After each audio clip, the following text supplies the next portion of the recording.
birthday party for Scott Moore. Scott, you're leaving Yahoo. What are you going to do next?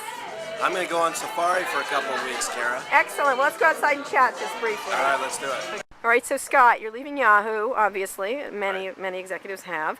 We're going to talk about Yahoo, particularly the politics and all its machinations going on there. But I want to talk about sort of where you think you've done in content and where it's going on the internet, because you're one of the experts on it, I guess.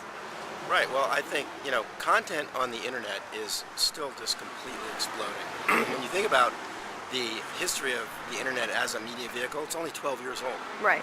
And it took television probably 30 years to get to maturity, and then cable television happened and stuff. With the internet, it's all still completely developing in real time. Right. And technology just continues to create these new capabilities and applications and connecting people and all of that. So I'm very bullish about the future of media on the internet. Now, what do you think is going to be important? What areas are important right now?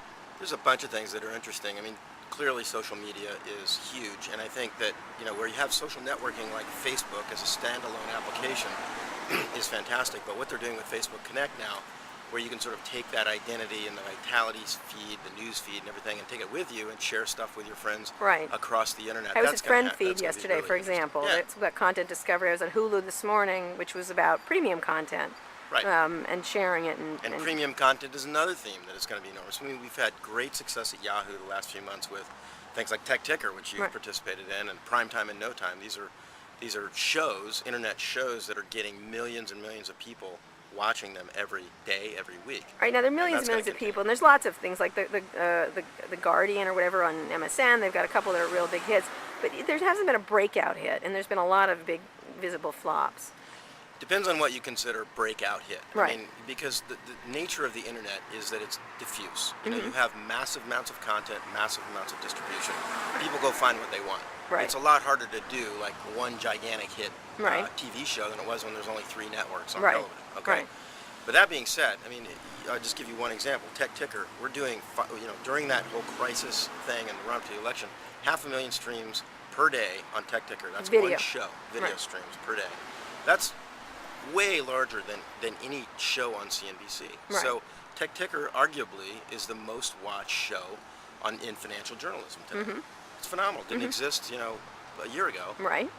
And I think you're going to see more and more of that sort of creative development, not only in news and information, but in entertainment as well. And how do the tools fit in? I mean, is it technology important here, or is it the content?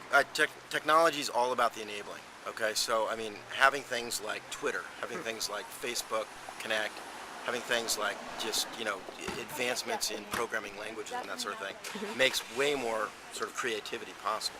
And then the secret sauce is, hey, what are the great ideas that are going to take advantage of all this technology and bring new things to life? And Right. that's do the you imagine a Seinfeld, a Friends, that kind of thing, or is it more just diffuse? Not on that. I don't think on that scale. This is not that medium. There definitely will be things that in the entertainment space that pop and become sort of cult, following type things. I mean, we have sort of individual things like that now in video, some crazy thing that pops and lots of people watch it.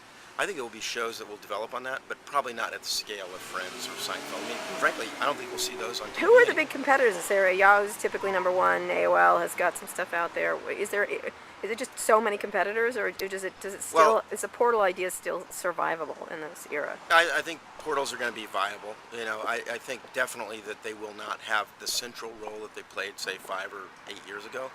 But at Yahoo, I mean, we thought of our competitors as Dow Jones, as ESPN, as CNBC or CNN. I mean, like major media companies. We weren't trying to compete necessarily with MSN and AOL. They were in the mix.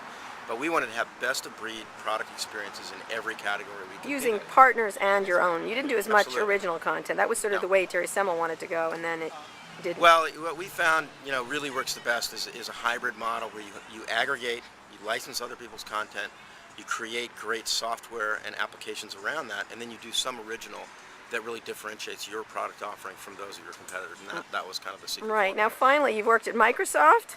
You've worked at Yahoo. Where are you going next, baby? You're not smart enough for Google. Yeah, no, I'm definitely not smart enough for Google. And they don't like content. No, but they're friends of content, I guess. Yes, yeah. No, I actually have a startup thing that I'm working on that I'm Good. very excited about. I'm not quite ready to talk about it. All right. But I would You know, say in Silicon Valley, since you're down here in Los Angeles, that's called stealth. stealth. That's right. That's right. Doing is stealth mode. That's exactly what we have to Right. And you're going to tell me about it right now? do. I'll give you a hint. Okay, go ahead, So, hint. I mean, given that you're a journalist, Right. I'm I've going to beat sort it of- out of you later. I've, But yes, that's fine. Later. actually, I'm going to get you drunk and then get you to tell me. Okay, I'll do that. But I think journalism is just now beginning to be seriously impacted by technology, and by the internet. I mean, you see it with the rise of blogs. I mean, your site's a perfect example of this, right? People are going direct to sources. Users are getting involved in not only the conversations, but the creation of news content. Flickr has photos all the time that are Right. newsworthy. And that is going to create a very rich stew that's going to develop over the next really only 2 or 3 years. I think now is the Interesting. time. So you're interested in the So- stew of journalism. The stew of journalism and participation and people not only creating content but also talking about it and engaging with their friends and with the entire world through technology. Excellent, Scott. I enjoyed this exit interview, and good luck with your future. Thank you, Kara.